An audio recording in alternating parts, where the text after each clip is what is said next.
Hey everyone, welcome back to the channel. Today, we're talking about some major news that's going to affect millions of Americans, especially those who rely on SNAP benefits, also known as food stamps. Starting this October 2025, the government is rolling out new rules that could change how you qualify, how long you can receive help, and what you need to do to keep those benefits. If you or your family receive SNAP, SSI, SSDI, or VA payments, this update is one you absolutely need to hear. Food prices are already sky high, and with so many people worrying about how to stretch their monthly checks, understanding these changes is more important than ever. So let's go through everything in plain, simple terms: what's changing, who's affected, and how this could impact your daily life. Before we dive in, make sure you hit that subscribe button and turn on notifications. I post new videos every day breaking down updates on Social Security, SSI, SSDI, VA benefits, and SNAP, all explained in a way that's easy to follow. If you want to be the first to know when payment dates shift, when new rules drop, or when surprise increases are announced, subscribing is the best way to stay ahead. All right, let's get into it. SNAP is the program that helps low-income families, seniors, and people with disabilities buy food each month.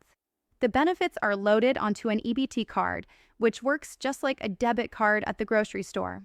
For millions, this program is the difference between a full pantry and an empty one.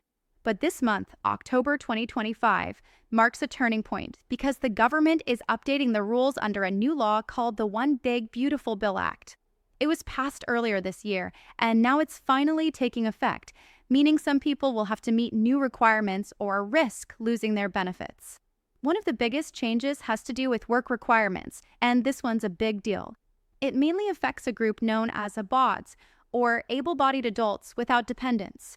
These are adults who don't have children relying on them and who aren't officially disabled. Under the old system, if an ABOD wasn't working or in a job training program, they could only receive SNAP for 3 months within a 3-year period, unless they qualified for an exemption. Starting this October, the rules get tighter. Fewer people will qualify for those exemptions, and more will need to meet the work requirement.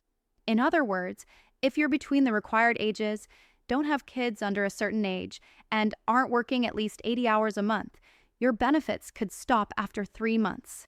The age rules are changing too. Before, people over 50 were usually exempt from work requirements. But now that cutoff is moving higher, meaning people in their early 50s, and even up to 60 may no longer be automatically exempt.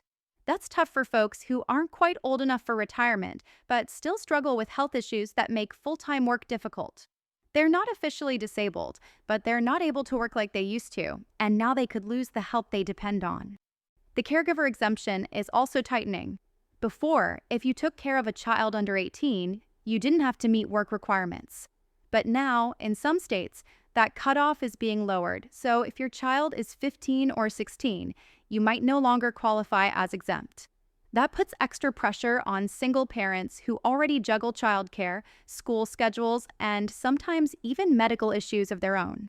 And for veterans, here's another tough blow. Some veteran exemptions are being removed, which means younger vets without dependents could now be required to work those 80 hours a month to keep their benefits. Many veterans feel this is unfair, considering the sacrifices they've already made for the country. Now, if you're on SSI, SSDI, or VA disability, here's the good news. You're generally exempt from these work requirements because you already qualify as disabled. So these rule changes won't directly take your benefits away. However, you could still feel the impact in other ways. The government is also tweaking how SNAP benefits are calculated moving forward.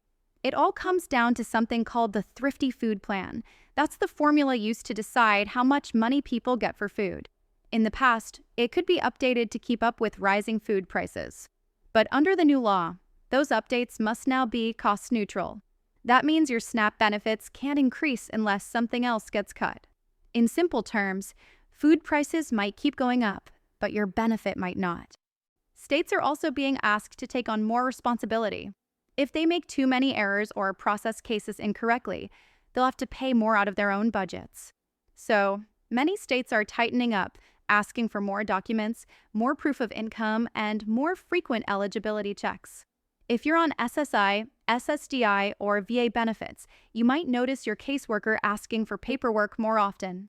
It's not personal. It's the new system trying to avoid mistakes. But yes, it's going to mean more stress for many families. And there's more. SNAP education funding is being reduced. That money used to help people learn about nutrition, meal planning, and stretching their benefits. Without it, many folks will lose valuable guidance on how to make their limited food dollars go further. Let's talk about how all this looks in real life. Take Sarah. She's 52, lives alone, and struggles with arthritis. She's not on SSDI, but her condition makes working tough. Under the old rules, her age exempted her from work requirements. Now, she either has to work 80 hours a month or prove she can't. If she can't do either, her benefits could end after just 3 months. For her, that could mean choosing between food and her health. Or think of James, a veteran who came home from service and works part-time. He used to be exempt because of his veteran status, but that protection is gone. If he doesn't meet the work hours or sign up for a training program, his SNAP will stop, and that feels like a slap in the face after serving his country. Then there's Maria, who's 60 and gets SSDI. She's safe from the work rules, but her benefit doesn't stretch as far as it used to. Prices keep rising, and because benefits can't increase as quickly anymore, she's feeling the squeeze too. These stories show the real human side of policy changes. Supporters of the law say the goal is to reduce fraud, save taxpayer money, and encourage people to work. But critics argue that these rules punish the most vulnerable older adults, low-income workers, caregivers, and veterans, and could lead to more hunger across the country. If you receive disability benefits, it's crucial that your paperwork is up to date. Make sure the system recognizes your exempt status. If you get letters about work programs, respond right away and show proof of your disability. Ignoring mail from the SNAP office could mean losing your benefits. And since benefit amounts may not rise with inflation, budgeting carefully is more important than ever. Local food banks, churches, and community centers can help if things get tight. Also, check with your state's SNAP office. Some states are creating their own support programs or offering flexibility to soften these changes. When you look at the bigger picture, these SNAP rule changes aren't just about food stamps. They're about how we, as a country, treat people who are struggling. October 2025 marks a major shift in what safety nets look like for low-income Americans. For some, it'll mean losing help completely. For others, it'll mean stretching every dollar even thinner. But no matter what, staying informed is your best defense. Keep your paperwork ready, read every notice you get, and don't hesitate to ask questions. Even with all these changes, remember this: you're not alone. Millions of people are in the same boat, and there are organizations fighting every day to protect these programs.